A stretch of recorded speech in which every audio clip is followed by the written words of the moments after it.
An old video has resurfaced of Meghan Markle speaking about her own experience of racism amid the U.S. being gripped by riots over the death of a black man at the hands of police brutality. The former Sussex royal appeared in the 2012 broadcast before she joined the royal family.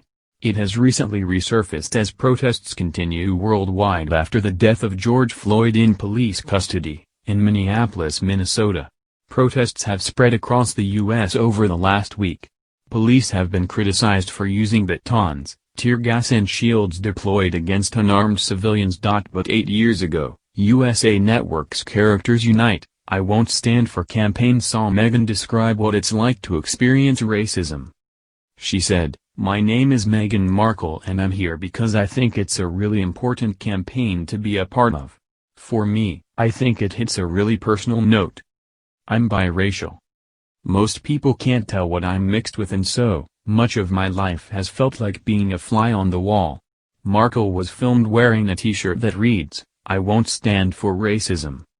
She went on to describe being the subject of offensive jokes and names, recalling a time when her mother Doria Ragland was also called a racial slur. The former Suits star said, "And so, some of the slurs that I've heard, the really offensive jokes or the names, it just hit me in a really strong way. And then, a couple of years ago, I heard someone call my mom the N-word. So, I think for me, beyond being personally affected by racism, just to see the landscape of what our country is like right now, certainly the world, and to want things to be better." She continued, "Quite honestly, your race is part of what defines you. I think what shifts things is that the world really treats you based on how you look. Certain people don't look at me and see me as a black woman or biracial woman.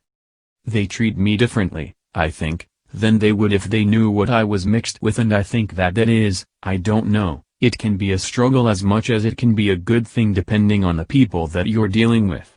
When Markle left Los Angeles, she saw how different perceptions of race could be.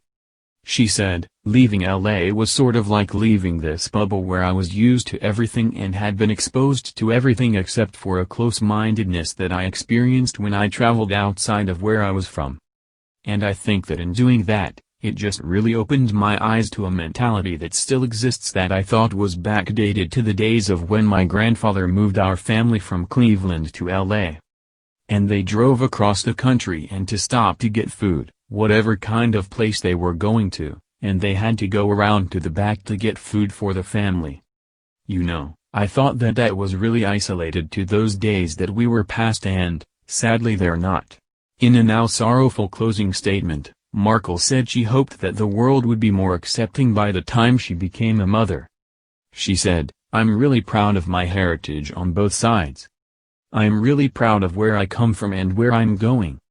But, yeah, I hope that by the time I have children that people are even more open-minded to how things are changing and that having a mixed world is what it's all about. I mean, certainly, it makes it a lot more beautiful and a lot more interesting."